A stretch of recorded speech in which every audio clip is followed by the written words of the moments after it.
Listen to that. I want you to really lean in and listen for a second. Imagine a low, rhythmic hum. It starts subtle, just a vibration in the floorboards. Almost unnoticeable at first. Right. But then voices start to layer over it, just whispers. He said this, she heard that. Then it builds, it layers and layers, thousands of overlapping whispers, conflicting stories, fragments of gossip. It becomes this chaotic, rhythmic wall of noise. It's the sound of information degrading over time. It's the sonic representation of hearsay.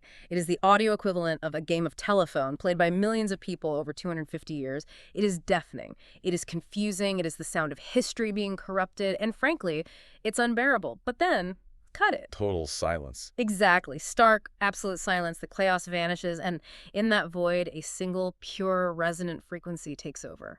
A sine wave. Clean. Unbroken. Unwavering. That's what we're looking for. That is the signal we are hunting for today. We are stepping out of that chaotic noise of history, what we call the Chinese whispers of tradition, and we are tuning into a frequency we might call divine light, or perhaps more accurately for our purposes, sovereign intelligence. It is the fundamental difference between a rumor mill and a legal standard. One is fluid, easily corrupted, emotional, and often chaotic. The other is immutable. It is fixed. It is logical. It doesn't change based on who's telling the story. And we desperately need that immutable standard today because we were opening a cold case. And I don't mean a cool mystery. I mean a forensic investigation into a crime scene that has been trampled over by millions of people for 1,400 years. It's a powerful image. It has to be. We aren't here for a religious sermon. If you're expecting a lecture on piety, you're in the wrong place. We are here for forensics. We are here for data. The subject, the alleged marriage of Aisha to the Prophet of Islam. The accusation. Yes, the accusation. That she was 6 years old when they married and 9 when the marriage was consummated. It is, and I don't think this is an exaggeration, the most controversial and frankly the most damaging narrative in the entire Islamic tradition. It is the ugly evidence that has been used for centuries to paint a noble messenger as something, well, unspeakable. Unspeakable is the right word, but here is where we start our investigation. We have to look at the evidence gap. This is the first clue in our cold case, and it is a gaping black hole in the timeline. The prophet died.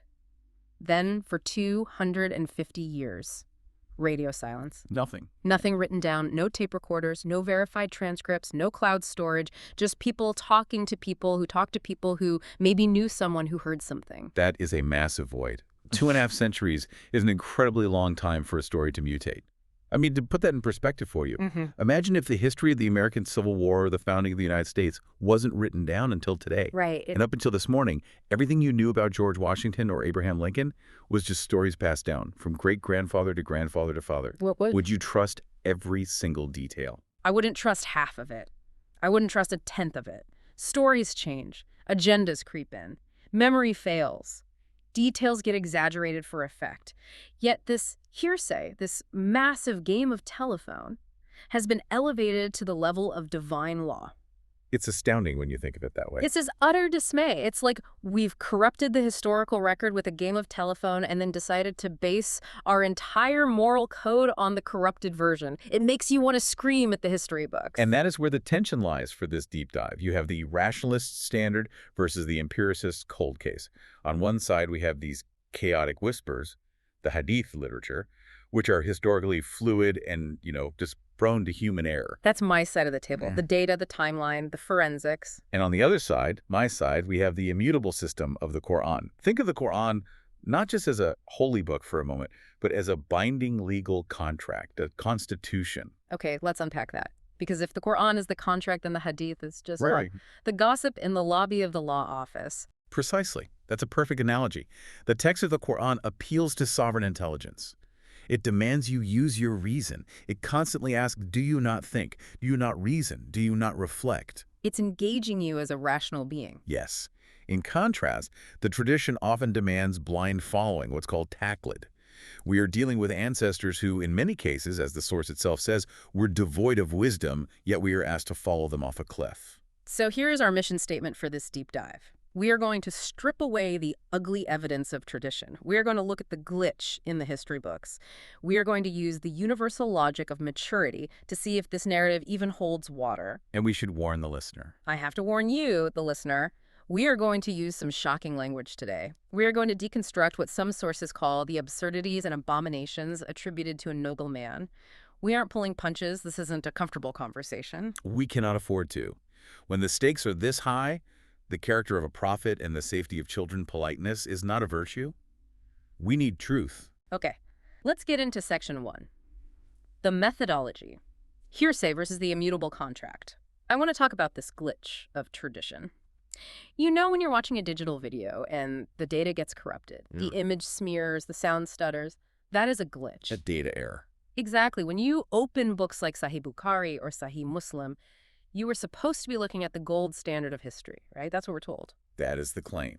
These are considered the Sahih, the authentic collections, the canon, the most reliable sources after the Quran. But when you actually read them, it's like looking at a corrupted data file. You get this phrase over and over. It has been narrated on the authority of so-and-so, who heard it from so-and-so, who was told by so-and-so. A chain of transmission. A chain of guys. And you realize normal men gave us the Hadith. They aren't gods. They aren't divine. They are fallible men living in a specific time and place with their own biases, writing down gossip 250 years after the fact. And this is where the Chinese whispers phenomenon is most dangerous.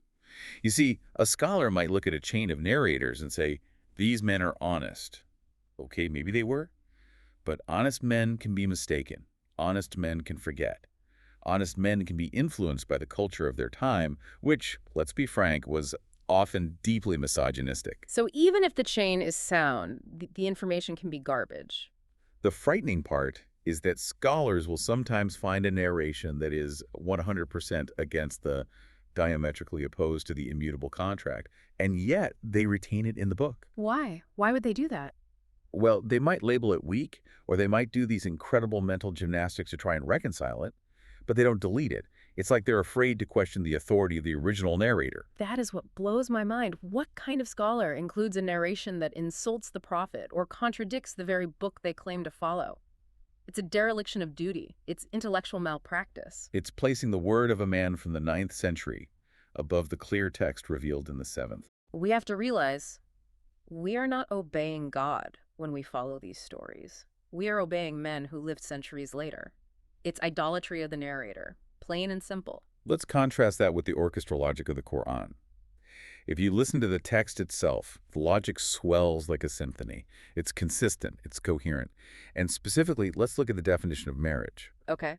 In Surah 4, verse 21, marriage is described as a methakon galiza. A mythicon galiza. What does that translate to? A solemn covenant. Some translate it as a strong pact or a weighty charter. A solemn covenant. That sounds heavy. That sounds like a legal contract. It's not a casual thing. It's not a handshake deal. It is. It's the most serious contract two human beings can enter into. And a contract, by definition, requires mutual agreement. It requires witnesses.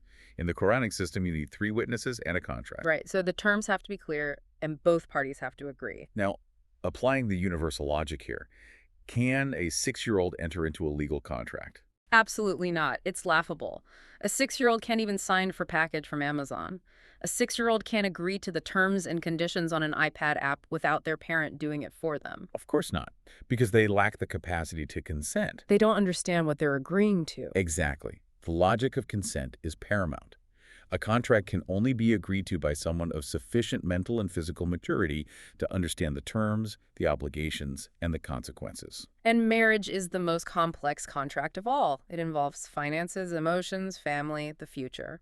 So to suggest that the messenger, the man who delivered this message of the solemn covenant, would then bypass it to marry a child who is, by all accounts, still playing with dolls, it's not just a contradiction, it is an accusation. It's accusing him of being a hypocrite. Or worse.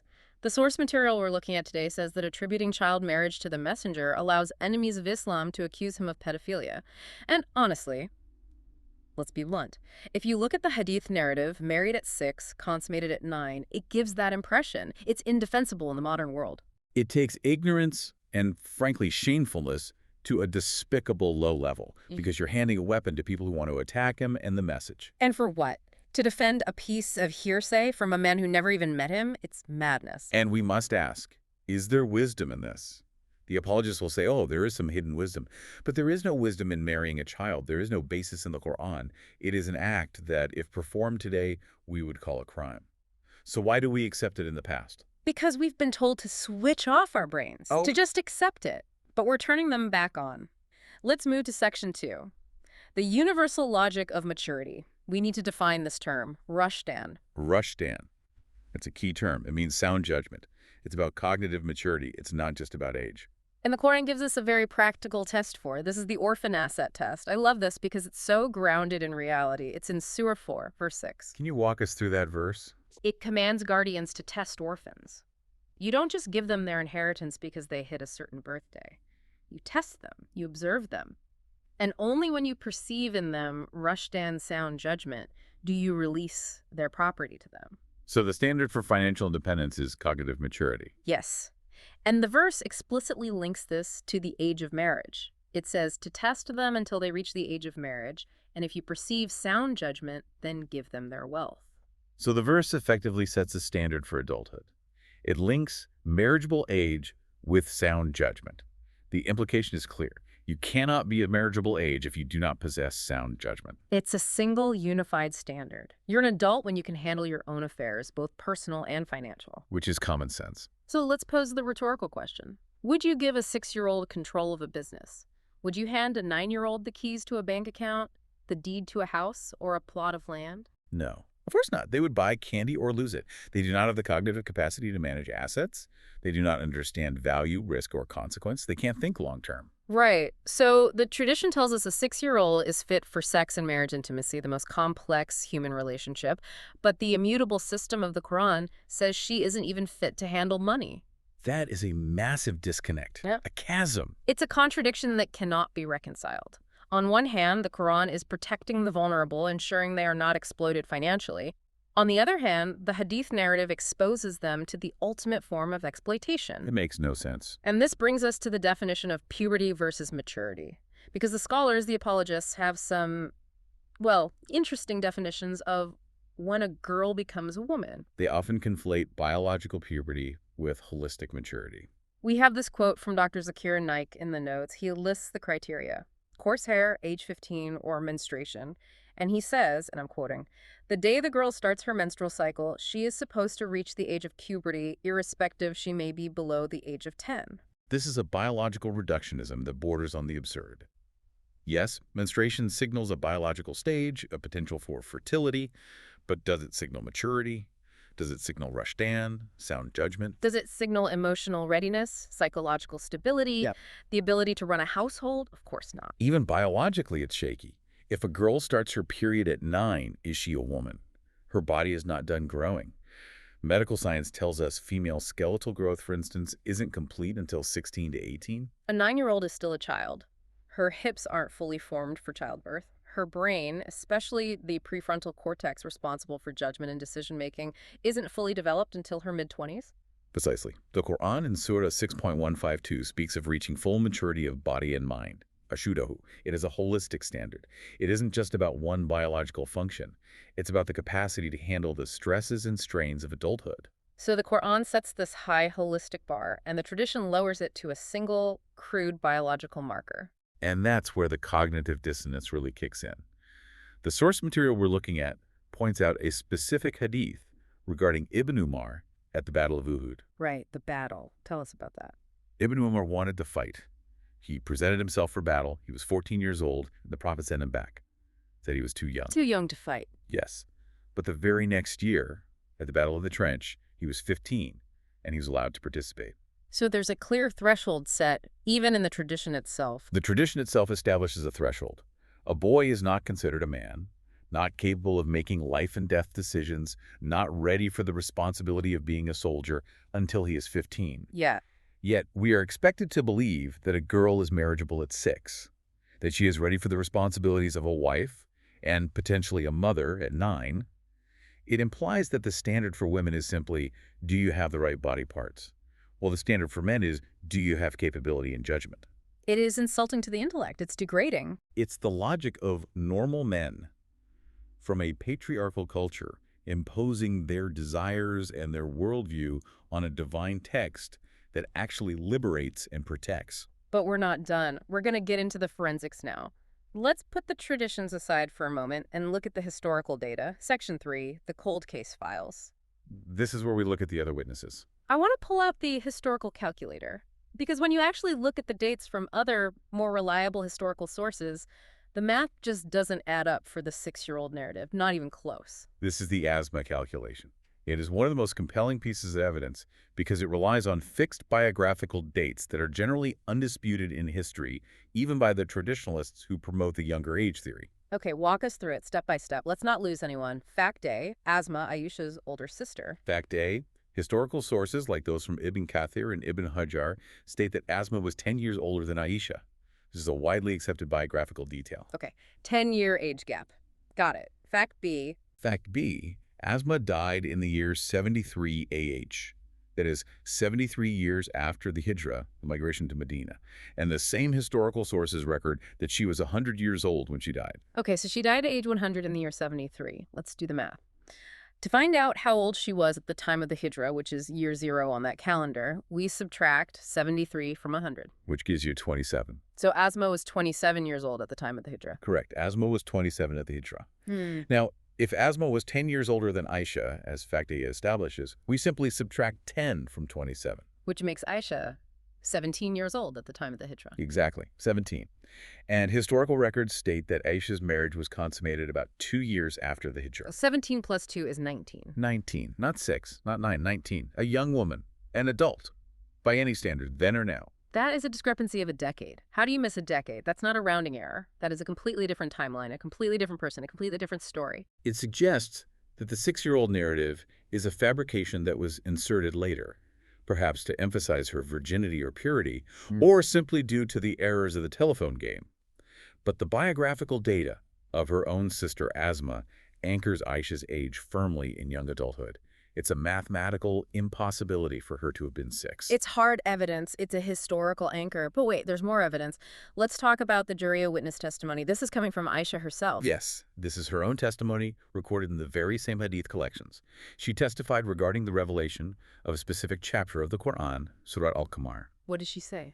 She said, "This verse was revealed to Muhammad while I was a Jariya, a young playing girl, and I was playing."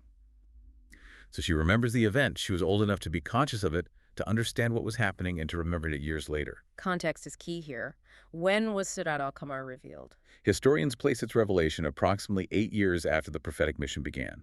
This was in Mecca, about 5 years before the Hijra. Okay, so let's test the traditional timeline again. If Aisha was married at 6 in the year of the Hijra, or just before, she would have to have been born about 4 years after the mission began. Which means, when Surah Al-Qamar was revealed 8 years into the mission, she would have been 4 years old. Or, if the marriage was a year after Hijra, then she was born 5 years after the mission, meaning she'd have been 3. A 3 or 4-year-old. Is a 3-year-old a Jariya, a young, playing girl with conscious memory of complex events in Scripture? No. She would have been an infant, a toddler at best. It's highly unlikely. The term Jariya usually implies an adolescent or a young girl who is active and running around, physically capable. Someone maybe between 7 and 13. So if she was a Jariya when this chapter was revealed, old enough to remember it, she couldn't have been 3. If she was, say, 8 years old when it was revealed, 8 years into the mission, that means she was born right around the time the mission began. This aligns perfectly with the older age theory. It aligns with the Asma calculation. It puts her in her late teens at the time of marriage. It's all pointing to the same thing. She was a teenager or young adult at the time of marriage.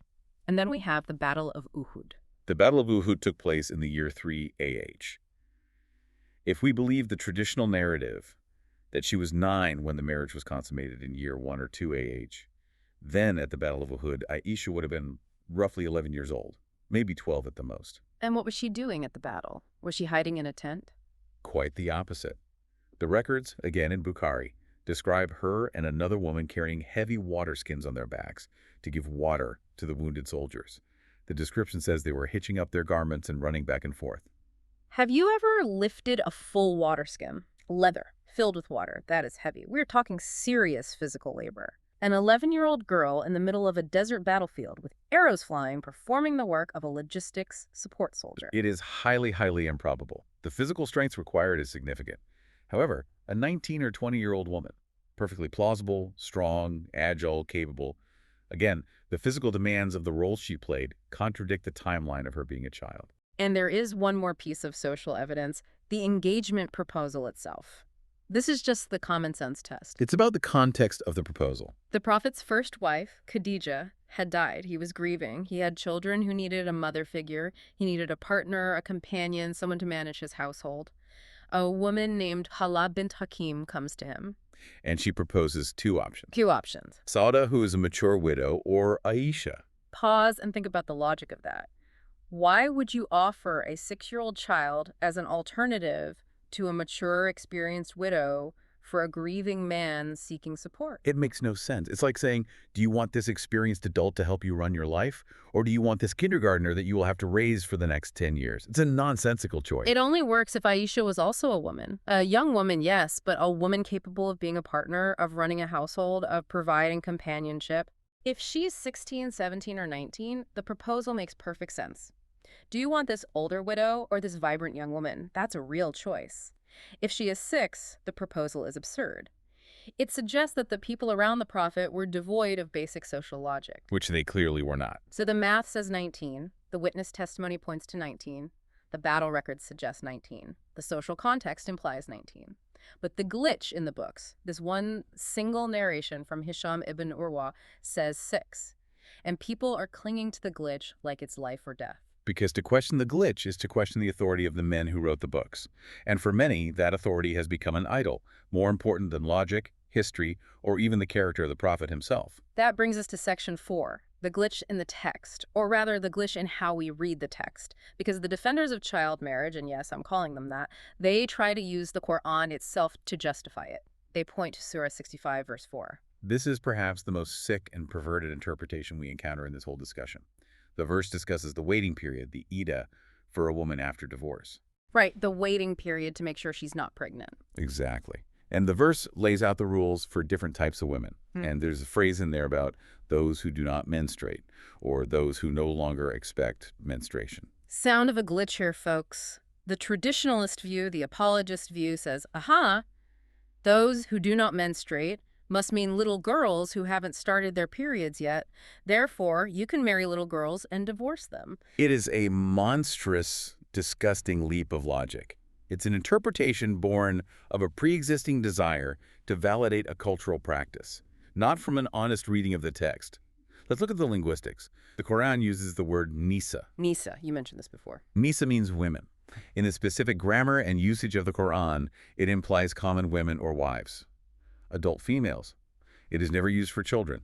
It is never used for little girls. There are other words for that. So the verse is talking about your women who do not menstruate. It sets the context right there. Women. Correct. And medically, who are adult women who do not menstruate. Well, women who have hit menopause. The verse mentions them separately. So women with medical conditions. Exactly. The medical term is amenorrhea. It is a known medical reality.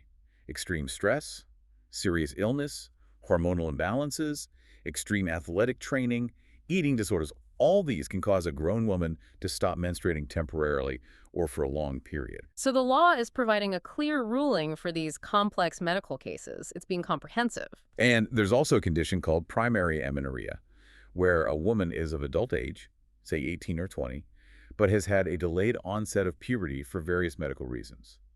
She's an adult woman who has not yet menstruated. The verse covers her too. So the verse is giving a merciful, logical, legal ruling for adult women with specific medical issues. It is not a green light to marry toddlers. Furthermore, let's go back to the purpose of the waiting period. Why does it exist? To determine pregnancy. Right. To see if there's a baby involved before the divorce is final and she can remarry. Can a prepubescent girl get pregnant? No. Biologically impossible. Then a waiting period for her is illogical and unnecessary. If she cannot get pregnant, there is no need to wait 3 months to verify that she isn't pregnant. The entire child marriage interpretation collapses under basic biological and legal scrutiny. It collapses, but they keep propping it up. And this is what the source calls the wisdom of abuse. You see these modern apologists like that solicitor on the Islamic satellite channel mentioned in the notes saying, with a straight face, there must be some wisdom in marrying a child. It is the suspension of morality. It's the suspension of reason. They would be repulsed if you offered them pork. They would be physically sick at the thought. But they swallow this obscene hadith without question.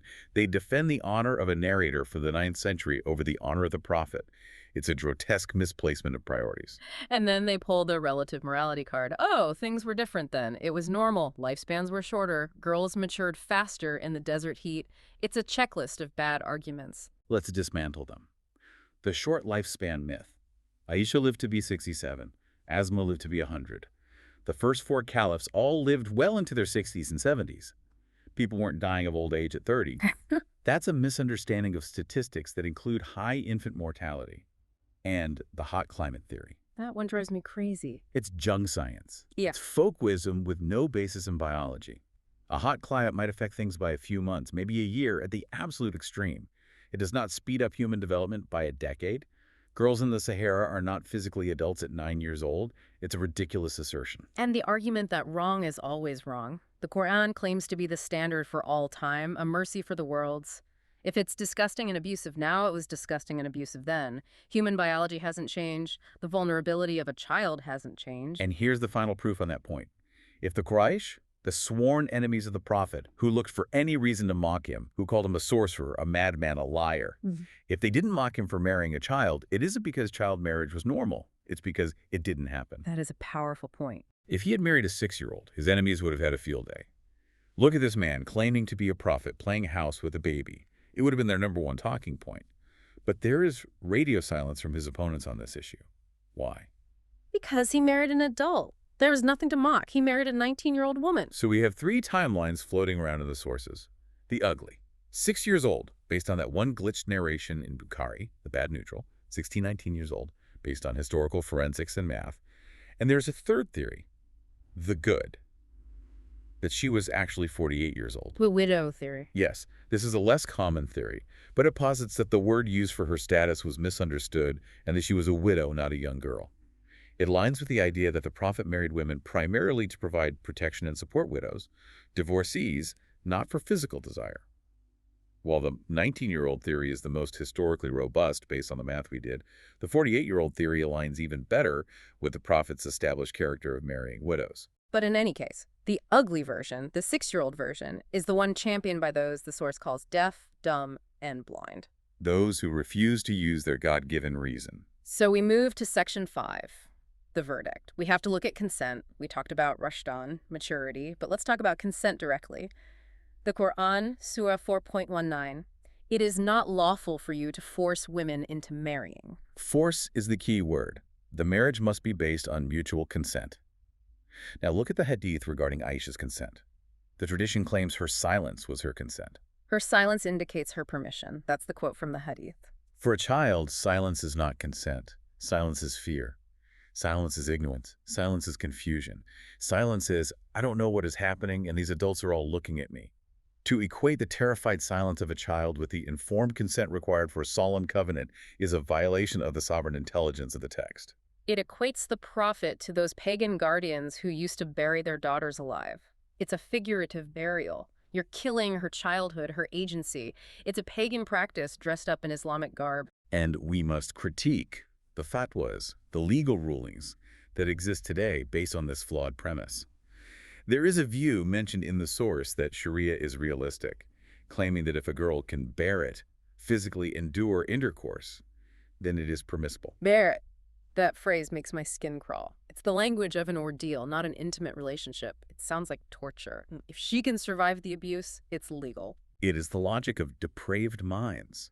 The source uses strong language here, rabid dogs, to describe those who associate the messenger with such acts. And while that language is harsh, it reflects the depth of the violation. We're talking about the physical and psychological violation of children being justified by religious law. The ultimate conclusion of this cold case is simple for me. The prophet was a walking Quran. That's what Aisha herself called him when she was an adult. He was the physical embodiment of the text. And if the text requires Rusd and sound judgment, the ability to manage wealth, full maturity of body and mind, then the walking Quran would never, ever violate that requirement. It's a logical impossibility. He would not marry a child. He would not consummate a marriage with a child. Therefore, the 6-year-old narrative is false. It's a lie. It is a fabrication. It is hearsay that has poisoned the well for centuries and done untold damage to his reputation and the safety of girls in some parts of the world. And truth invariably overcomes falsehood, but it can only do that if one refuses to mix the two. As the Quran says in 2.42, do not confound the truth with falsehood, nor conceal the truth when you know it. We have been mixing them for too long. We are closing the case file on this one. The evidence is overwhelming. The math proves she was likely 19. The Quranic text proves she had to be mature. The character of the prophet proves he wouldn't abuse a child. The only thing saying otherwise is a whisper from 250 years after the fact, a single corrupted data point. And that whisper should be silenced by the resonance of the logic, the history, and the morality we've uncovered. And before we go, I want to leave you with a thought. A challenge, really. If the ancestors, the scholars we revere, the men who compiled these books, got this fundamental fact about the prophet's life so catastrophically wrong, if they attributed such shameful acts to him for centuries without batting an eye, what else? That is the question, isn't it? What other unquestionable truths in your tradition are actually just hearsay? What other chains of narration are just ancient games of telephone designed to keep you from using your own reason, your own sovereign intelligence? If the foundation is cracked, what does that say about the rest of the building? What else have you swallowed that, if you really looked at it with your own eyes, using the clear standard of the Quran, would make you sick? It is time to audit the accounts, to put everything on the table and examine it. Indeed. Use your sovereign intelligence. Don't settle for the whispers. Search for the light. This has been The Deep Dive.